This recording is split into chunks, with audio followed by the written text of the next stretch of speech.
Can everyone hear me okay? Cool. So my name is Tom Altman.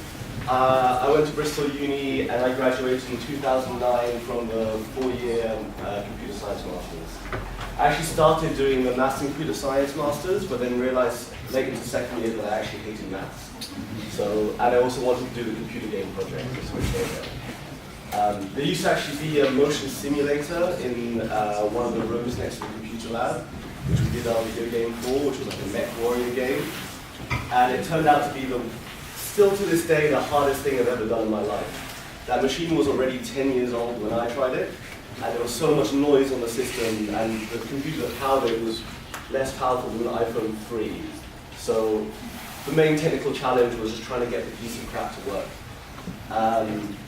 But yeah, so I'm going to give a quick overview of myself, what I do today, and how I got there. I'm really happy to go into more detail about any of those areas. And the things I really want to cover and we talk about from my experience is the roles in the tech industry, and especially moving into a non-programming role, being a computer science student. Moving to startups versus large companies and what that's like, the pros and cons of that. And also moving to Silicon Valley and how that process goes and how it's different to working in Europe. Big caveat here is that this is my personal experience, and it's kind of highly biased towards the path I've taken. So your experience will vary wildly, and the main thing that's constant in tech is that it's constantly evolving, and a lot of the jobs that you guys are going to go into are ones that probably don't even exist today, let alone really know about.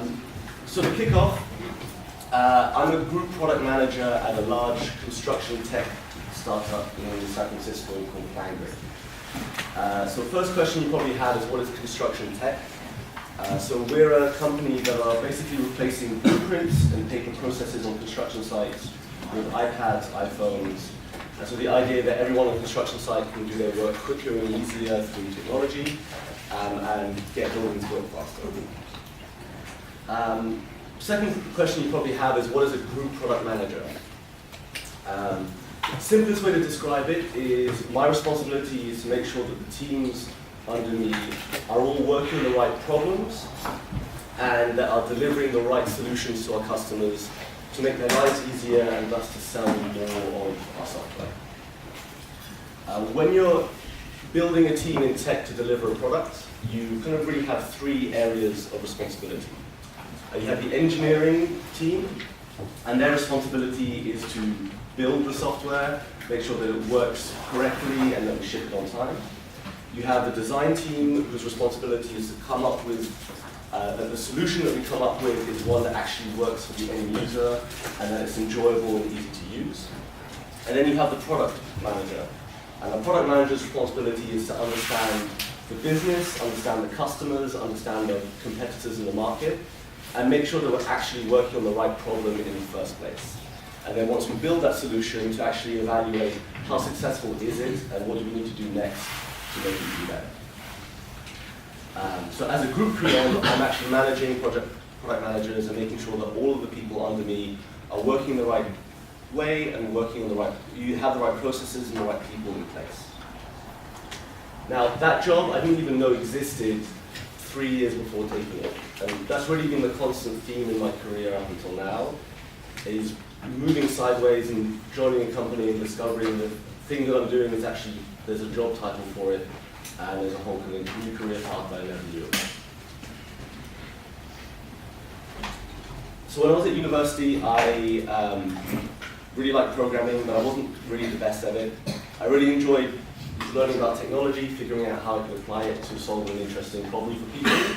But when it came to implementing it, I was not really my strong point, and I wasn't really interested in the technical challenges. But I always assumed that when you move into a professional setting, you're either writing code, or you're a graphic designer choosing a visual style, or you're a business person selling the product. So I joined as a programmer, worked in a large consultancy, and there I started realizing that there's actually a whole plethora of different roles depending on what your skill set is. And I discovered there was an area called user experience design, which was less about the visual style of things, but more understanding people, understanding systems, and building out flows to figure out how could we solve a problem in technology, and figuring out the right structure and things that need to be in place, and working with the engineers to build it. So I moved from a technical role into doing user experience design, doing a bit of programming and a bit of design, which was really helpful because I could design things in a way that were easier to build and work with engineers a lot better. But while I was in the consultancy, consultancies had to sell you as a specialist in something to a client. So you're either a specialist developer, a specialist designer, and so I realized that my jack-of-all-trades skills weren't really that useful there. But I discovered in the startup world, you have small teams, ambiguous problems, and so they really need jack-of-all-trades to just do whatever it takes, because it's not even clear what skills you need and what the thing is that you're working on. So I moved into an education startup, worked there for a couple of years, then moved on to a medical technology startup. And my role really moved around depending on the problem that we had at the time and what needed to get done. Doing some engineering, some design, running teams, managing teams. And eventually I kind of delegated enough jobs that I was doing this thing that I didn't even realize was called product management until much later on. And then a couple of years after that, having been in the London tech startup scene for a while, I kind of realized that the really big problems and where a lot of the money and the really great opportunity was in Silicon Valley. So I decided to try and get a job out there. Got introduced to a bunch of interesting startups, and by far the most interesting one was PineGrid. Also the key thing, and I'm happy to go into more detail about that, is that they had all the key attributes of what I considered important when you're choosing a startup. The other great thing was I was also naive enough about the visa process to help me through that. And that's another area I can go into, which is a bit of a mess. So yeah, that's where I am today, and I'm happy to go into any more of that detail in the questions and answers. But for now, I'll also pass it over to Callum. Thank you very much. Hi everyone, I'm Callum. I graduated here in 2014 or 2015. I did a 4-year degree as well. So I'll tell you a bit about how I got to where I am now. In my last year, between third and fourth, I had an internship with Boeing up in Filton, where we were doing some, it was logistical and intelligence software for the MOD. Had a really good internship there, finished my final year, they offered me a job, took it. It was just up the road, nice and easy. I worked there for a little bit over a year then, and then I decided to leave. I wasn't particularly happy in this big company. We had a nice small team, but still a large 900,000 person company above us sitting over in America, and I kind of wanted to get out of the defense industry as well. I wasn't sure what I wanted to do. So I decided to go freelancing. I thought I'd become a consultant, travel around. If anyone's heard of the digital nomad thing, I got a bit into that. I thought I'd just give that a go. So I got a few clients. I moved over to Prague and Barcelona, lived in Vietnam for 3 months, lived in Malaysia, Singapore, and then about halfway through that, I was getting bored. You move around, you spend a month in a place, you make some friends, you lose some friends, you have nobody to talk to, you're basically forever lonely as the pays. As I was starting out, it was enough to kind of sustain me, but it wasn't enough add anything to it. So some of my friends were going through the scheme, the SVIP, Silicon Valley Internship Program. Now this scheme's been running since 2013 or 2014, and there's been a really, really strong showing from Bristol in there. In the first year there was one of my friends was in that. The next year I think there was another 2, the year after there was another 2. My year there was 2, the year after there was at least 1 who worked with me later as well. So there's been a good 15% of people in this program that came from this university, and they got visas to go over and work in San Francisco and the Bay Area for a year to 18 months. Paid for flights. It was really quite nice, quite easy, and most importantly, they deal with the whole visa situation, which is not a fun situation to be in. So I got this job over there in the Bay. It's a company called Eat Club. It's basically Deliveroo, but we only do lunch and we only do companies. And this is good for us because we're delivering minimum 10 meals to the same place every day. And we've got a pretty good idea of what those meals are going to be. We make a lot of them, the vast majority, in-house. We've got some really big customers, we deliver 1,500 meals to one customer. I think think it's public, so it's Netflix. We take it to them, 1,500 meals every day, same time, same place. So our margins are just a lot better than something like delivery, but it'll eat us lunch. So I've been working there. It's a pretty big company. It's about 350, 400 people. But because it's largely a logistics and food company, our tech team's like 13 people. And we've got our own nice little culture in the company. We work down in Redwood City, so you've kind of got like San Francisco, San Jose, and we're slap bang in the middle. A bit more space, quite nice. Been working there for 2 years. I was on a J1 visa, which is like an internship trainee visa. So after the 18 months, I got kicked out. I've been applying for a H1B visa, which is like a longer term work visa with a bit more flexibility. I got one of those. I had to come back in March. Got one of those in like June, but it just takes forever to process. And at the moment, I'm just kind of twiddling my thumbs and waiting to go back. And that's all from me. So unless you've got anything else, open the floor.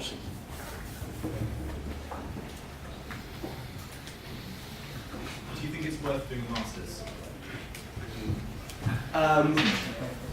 So I'll give 2 answers to that. One is there's a really useful procedural part to it, and there's also the from a personal experience one. The procedural thing is the word masters is very useful in that word still carries a lot of weight with a lot of institutions, and especially the US immigration system.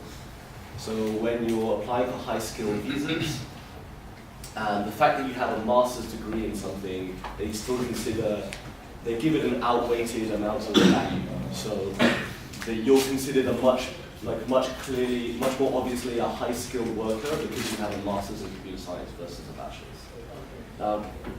In practice, I think the skills, you're not necessarily going to be a better programmer because you do the master's. But what I did find from a personal development perspective is that it was a better, one was just doing a group project in 3rd year was a very good experience of what life in tech is more like, where you have an abstract problem and you have to work with people to solve it and learn all the difficulties of that, which was very useful. And then when you're doing your thesis, it's a very good practice in time management, again, working with abstract problems and really being able to deliver something very, very hard over a long period of time. So it's definitely not something that you 100% need, and if you are itching to get into the work environment and you feel like you're going to be better there, absolutely go for it. But there are definitely value to gain personally and practically from it as well. So my opinion is it really depends. I think Tom has a bit more. Tom's got a bit more. He's been in the workforce a bit longer than me, and throughout my time there, I think I got a master's. I think it's helped me in maybe 2 short ways, which is the job I got at Boeing. I think they liked it, and then potentially making my visa a bit easier. But on the flip side, I know people that haven't even finished their bachelor's, and they're over there on the same. They were over there in the same program. They came back to finish it, but they still got over. So I would say, if you enjoy it, if you like the look of it, yeah, it's a year of your time. So take that into consideration. It costs as much as it costs. It's a time, sunk cost there as well. And if you're getting in, you're doing software, then big companies might care. But if you're wanting to go into more startups, it depends how good you are. Like some of the best software engineers, one of the ones I work with that I go to for help has not got a degree. He just went into the workforce at 18 and a half. He's been at the same company for 5 years, but he's been there, he knows his stuff, he works hard, he pays attention, like you're good at software and you're good at software, not because you've got a master's. One other thing I'll just add to that is I really hated my last year because I wasn't that passionate about computer science in its theoretical form. And I was really itching to get into a work environment, and I felt like, why am I doing this? This is real terrible. And I kind of felt like I should have probably left earlier. But in retrospect, it was a very useful experience, and again, it was also just quite helpful from moving to the States point of view. So as you said, mileage varies, and it's really depending about what you're trying to do with your life, what you're interested in, and there's no right answer in terms of what the future path is. is the culture as toxic as it is displayed in the media in Silicon Valley? What kind of culture? The programmer culture. I've not come across that at all. I was going to say one of two things. If you think about like the San Francisco homeless problem, 100% everything they say is true, if not worse. Like I've seen somebody shooting heroin in front of a playground at 4 p.m. on a Sunday. On the other hand, I've not come across the programmer. I've not come across any problems with anybody. They've all been super nice, and maybe it's at different companies. Like I say, we're a small team. We're kind of a bit out there, so I don't get to go to many like meetups and things. But I have not met a single person like that personally. Yeah, I think there is a common culture of Silicon Valley in San Francisco. It's just very geeky. So the city is full of people. Imagine just like the Merchant Ventures building, but as a city. Like, everyone is. So the trains, I get a train down, and the adverts on the side of the train are like, have you thought of using our new email API? And these are like, your billboards are people like us. Yeah. So it's a small city that's very dominated by tech. So you just have a very strong culture of tech, and everyone is kind of geeky, into day hiking. There's a very common pattern to everyone there. But the cultures of the companies vary quite a lot. And this is one of the really important things that I really recommend when you look at your future, when you look at your next job. Not as important for your first job where you want to maybe cut your teeth, but especially if you want to go into startups or later in your career, is understanding the culture of the company. Because every company has a culture, and it's usually based on the founders. So that kind of programmer culture, that really comes from, there are a lot of companies like that. Uber is very much of that because the founders were very bullish. They were about screw the system, do everything your own way, and if you go there and you speak to people there, you can kind of really feel that. They're trying to change it now, but you can see it. Other companies have very, very different cultures. You go to GitHub, you go to a lot of them, they have a very engineering-focused culture. So everyone just Google is pretty similar. Everyone is incredibly smart and is left in their own devices to do things without a lot of oversight. You go to the Facebook culture, and they're really about speed. Like, can you just ship things quickly? Doesn't matter if it breaks. You just need to really, as long as you can get the speed and they think you're smart enough, you'll catch up. You really need to understand the company and understand what they're doing. Some cultures are just bad because they're startups. They have no idea what they're doing, and they're a company. And a lot of startups, you need to remember, are bad companies that are going to fail. And it's up to you to really understand that when you go in and just understand who are the people, what are they like, what am I going to learn here, what are these people going to be like to work with on every day. But I'd say the overall mentality of everyone is generally very nice, kind of geeky, a little bit in a bubble, but the toxicity I think is exaggerated by a couple of bad apples. Did you regret your time moving around and traveling a lot, or do you see it as a valuable experience but you prefer to be settled down now? A little, like, I don't regret doing it. I might have done a little different. Right. So the traveling bit was great. Like, I had some amazing adventures, but then I got food poisoning. You needed to find an office, needed to find somewhere to live, needed to catch up on my work, needed to talk to my client, and all I wanted to do was sit down and talk to my friends about this great thing I did. So I think in hindsight, what I would have done is to go traveling.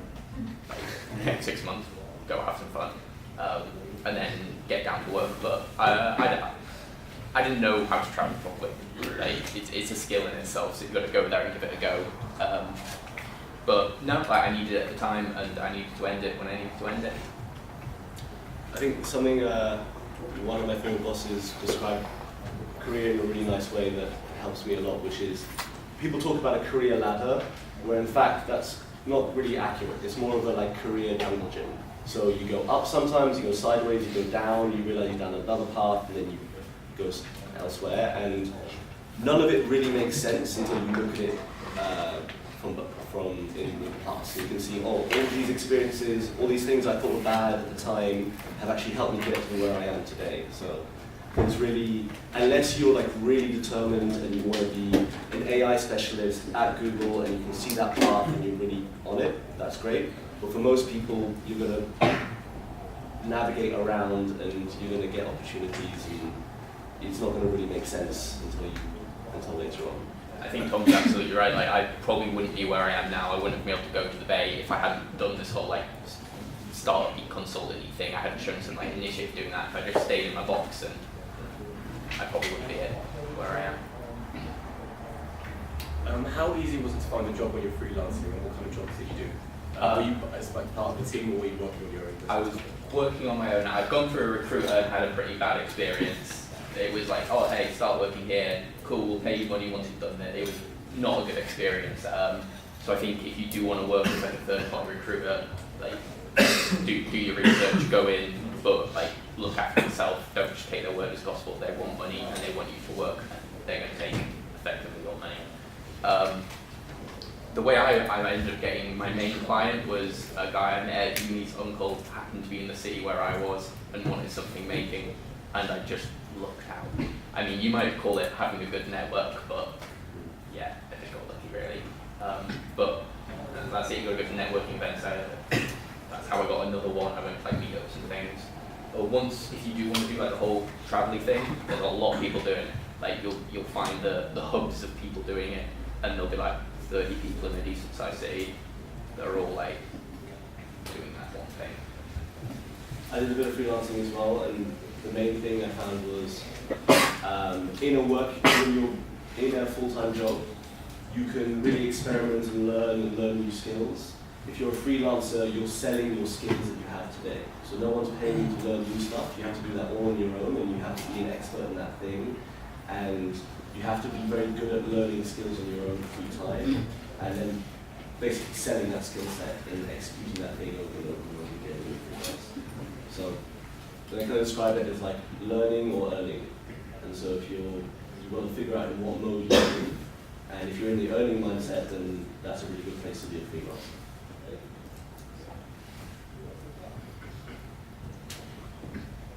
If the startup you're in happens to fail, how does that tend to affect your career prospects? Sorry, can you say that again? If the startup you're in happens to fail, perhaps it's not your startup, you're just following it. Yeah. Then how does that affect your future career prospects? So all of these are really kind of learning experiences, and especially in Silicon Valley, I think more so than in Europe, it's still the case, but much more in Silicon Valley, failed startups are kind of earn a badge of honor in some ways. That you've seen what happens, and you've understood the pains of that whole process. So it doesn't really affect no one will look down on you because you ran a startup didn't work out. It's really about what did you learn through that experience, and what are you taking into your next environment. From my personal perspective, I'd lose my visa and I'd get deported. So that's not good. I think as an early join into a startup, like the first 10 people, like what Tom says, 100%. I'm like number 250, 300. It's a job. If the startup fails, it's like there's only so much. Is it anything that I did? Not really. It's going to be the direction. Like we've had some wobbles in our like company's trajectory. I could have done everything perfectly and it would have changed not a thing, because it's at the strategic level, right? So the thing there is you've got to, as an employee a bit later on, just look out for yourself, learn what you can, recognize if it's going down and try to get out really. And the key thing now is that right now and for the foreseeable future, we are all in a very, very great market. Like most people don't have the luxury that we have, that if you don't like the job you're in, you can just jump into a new job straight away. If the thing fails, there's like 5 or 10 other jobs that will land at your feet pretty comfortably. That may change in the future, and so it's always important to see, again, like, is your visa situation tied to this? Is your life situation tied to this? Are there things happening in the market that might mean that you need more security? And that's when you might want to look at a more different type of stability. Like I know like a lot of my friends right now are settling down, having kids. That suddenly changes your risk tolerance for are you willing to work in a company which might no longer exist in 6 months' time. From taking your factor of like how desirable software engineers are, we've had 3 open requirements for the past 2.5 years. and when we fill one of our other engineers has been like, I've been here 2 years, I kind of fancy a change, and they're paying me more if I go there. Like, it's pretty, like, everyone's got a job if you're good. Like, we get plenty of applicants that are just not good. I think the word's got out that you make good money in tech, and everyone's like, oh, I'll wing it, it'll be fine. They don't need to know JavaScript, Java, what's the difference? Yeah, so if you're good, there's always a job for you at the moment, and for the foreseeable future as well. And the one thing I'd say with that as well is that it's the thing about this skill set is you need to relearn it every few years. Like right now, the main things that we work in are React, Redux, JavaScript. That's very different to what it was like 5 years ago, and anyone who doesn't adapt to that either just stays in a very old company that are happy working in that system. If you want to stay on the cutting edge, you really got to relearn that skill set, but that's highly valued in the market. It is very comfortably. It's quite interesting how that plays into a company. So when I started, I was working Angular 1.6. The company I'm currently in is still using Angular 1.7, but every single engineer is like, oh, we're doing a new page. Can we do this in React? Because nobody else uses Angular, and frankly, we don't want to do it. Like, we know we can do it in this, but the technology's moving back. We can't hire people with this experience. Nobody wants to work in it. We need to move to the new technologies just to kind of keep, our skills up to date and be able to get people in. Okay. So you're both graduates from the department, right? Were there times in your degree where you felt, oh, what am I doing? Or, oh my God, everybody knows so much more than me, and this is a disaster, and what am I even doing here? Minimum twice a day. Absolute minimum. And how many of your cohort probably went through similar feelings of impostor syndrome, would you say?